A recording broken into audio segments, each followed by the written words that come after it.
This big box arrived today, so I can only imagine it's the fuel tank for the Blazer. So let's get it out of the box and check it out. So this is apparently a Spectra Premium GM14C new gas tank. Looks like maybe it's been opened before, but maybe someone tried to install it. I don't know, it looks a little worse for wear, but I don't care as long as it doesn't leak. Yeah, this definitely looks like a K5 Blazer gas tank. So this is indeed the tank we've been waiting for. It comes with a new lock ring and washer. Check this out. It's actually made in Canada. This is not a Chinese gas tank. When I bought that Blazer, it had a whole bunch of parts in there, and this was one of them. A whole new fuel pump assembly and pickup tubes. Don't have to buy that. We will just install this right on into our new tank. It's completely put together already. We're just going to need to remove that plastic bag. This also came with a new lock and washer, but we are not going to use that. We're going to use the one that came with the tank. Now, other than verifying that the tank is the same physical size as your old tank, you want to make sure that this is pointing the right direction. Now, I know you're thinking it's square, you can turn any direction you want. However, if you look at our pump, you see we do have two tabs here. So they will only fit one way in this ring. So you just want to check your old tank, make sure that these two little tabs are in the same place. So we're going to take our ring and kind of weave it over here and over this. It's much easier to do with two hands, but I will do the best I can. Once we've got our O-ring on, we want to make sure the fuel level float is down. Make sure your little filter bag is on here tight. This one already came installed, but if you are putting a new pump on to an old sending unit, make sure you put this on here. Okay, so now, to put it in, first thing we're going to do is put our float in, and we're just going to rotate it around. And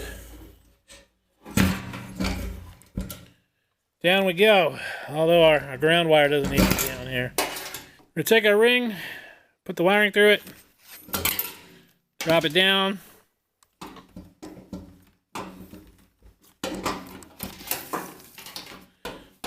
pull it over these guys, including that one. Now we are ready to lock it in place. So what you want to do with the locking ring is you want to get this edge right here underneath this little tang. And you need to do all three of them. There's this one, and another one that you can't see. And then what you're going to do is you're going to take a screwdriver, and right here, you're just going to knock this, you're just going to knock it around until it is tight. This piece right here will lock in place on this tang.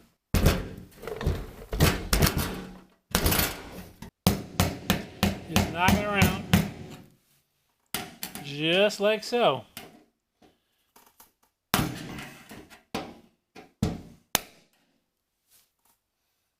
Now, could probably use a smaller hammer, but this one was handy.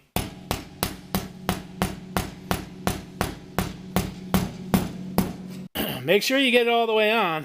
That's the only way you can really ensure that it doesn't leak. Our whole fuel pump combo unit is installed, ready to go. Time to swap over some parts from the old tank onto the new tank. Gonna put the rubber for our filler neck on. And we gotta take the very rusty and crusty vent hose off the old sending unit and put this over there. We're gonna go ahead and replace this line with some new line. This is a vent line, so I'm not too concerned about this nasty, rusty tube here, and I'm not going to worry about that. For those of you following along at home, mostly I'm trying to just see if I can get this Blazer running. It's throttle body. It's got to have an electric fuel pump, so I really kind of need to do this just to find out if the thing runs. So this is just like putting on a radiator hose.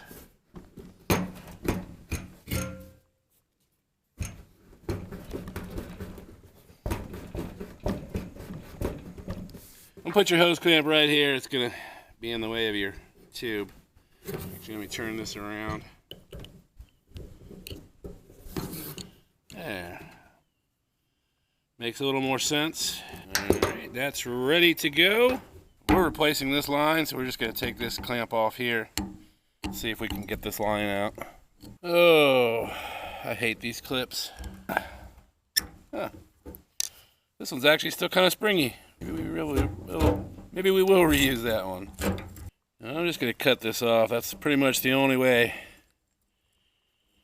there'll be any chance of being able to reuse this tube.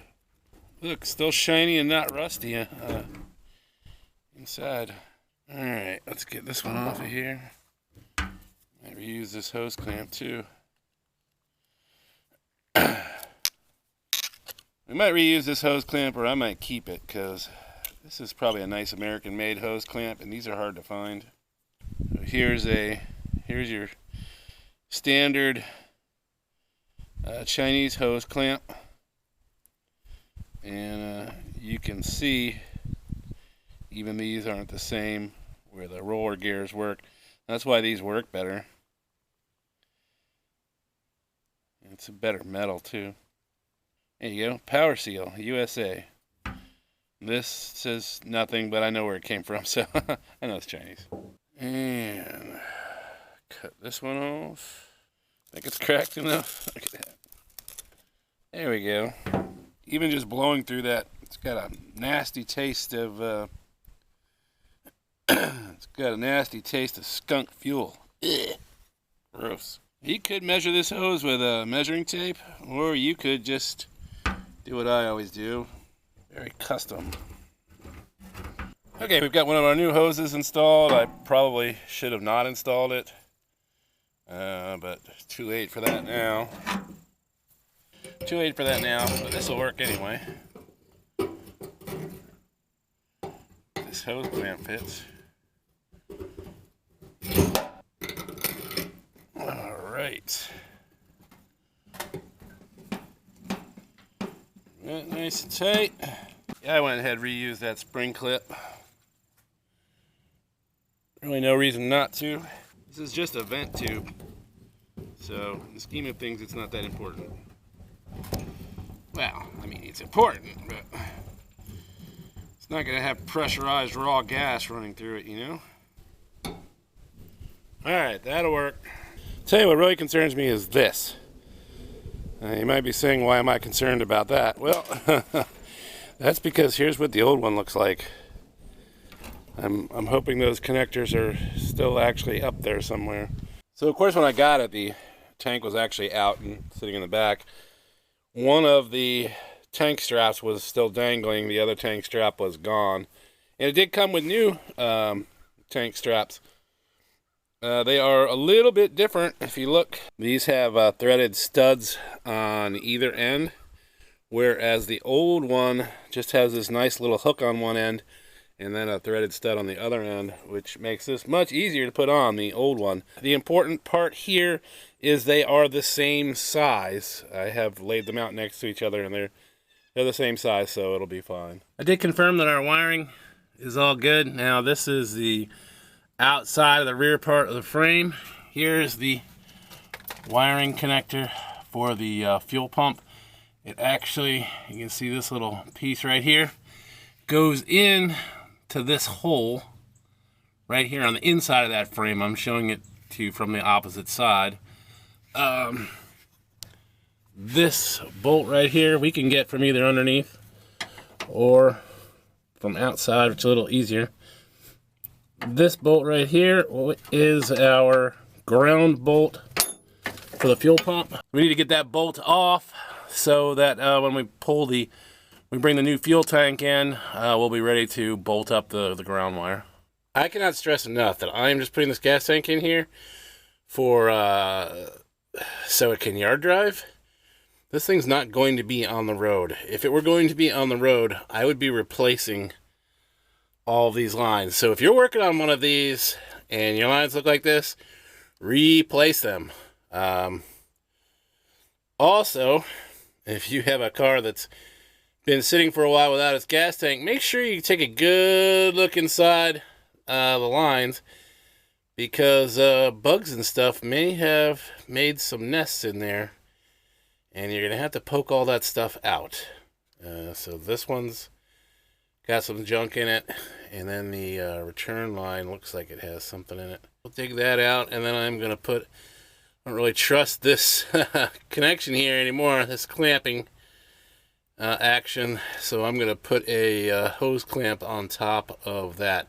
Again, this is just a yard drive, this vehicle. Believe me, this is off-road use only.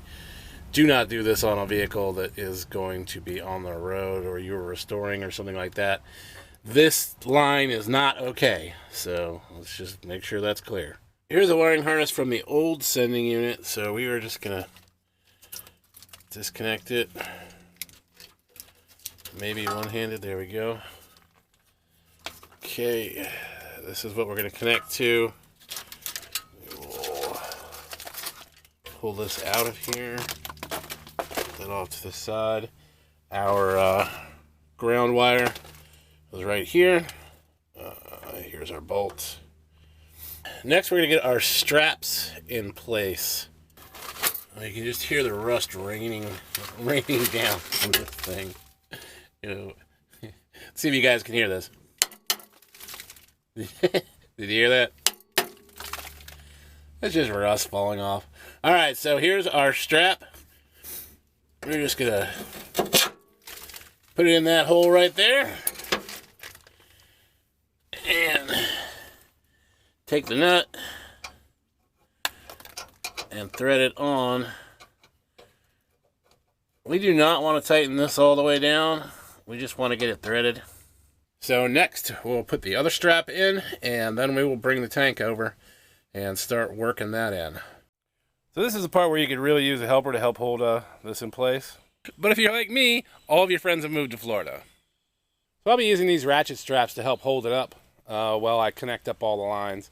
So if all of your friends have moved to Florida, you could also use ratchet straps. If you're in Florida, I would just suggest calling up some of my old friends in, and they'll be right over. Well, definitely not optimal at this angle. I will be able to connect everything, so you can see our strap holding this in place. So we'll get all that connected, get all the wiring put back in place, and then we'll put the real straps on. Well, it's hard to tell, but everything is connected. Would have been a whole lot easier if this trailer hitch weren't here, but I got it done. So again, this would be a nice time to have your friends from Florida helping you out, but they're not here. So still using our strap. We've got to move the gas tank into place and put those on at the same time.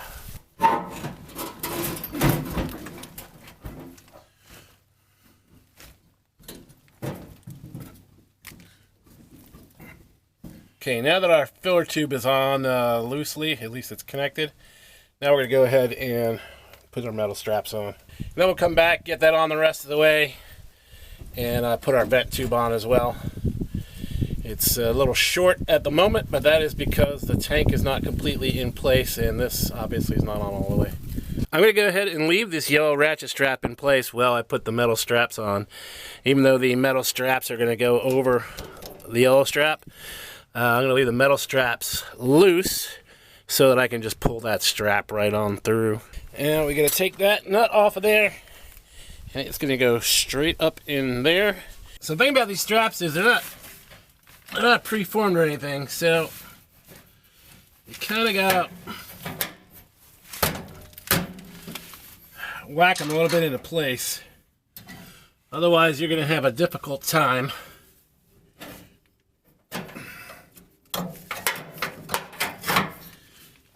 getting them in.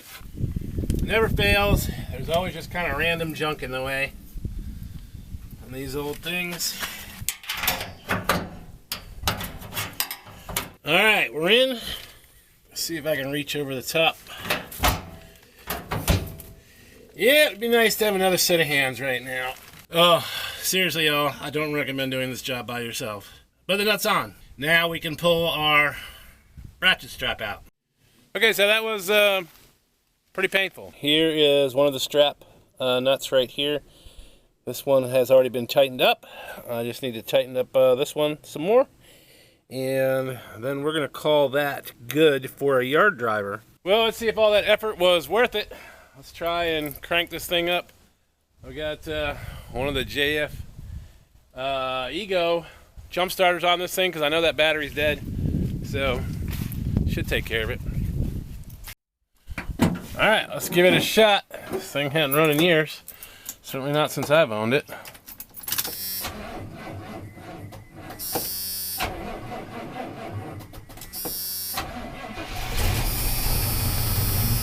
Hey, there she goes. She's running.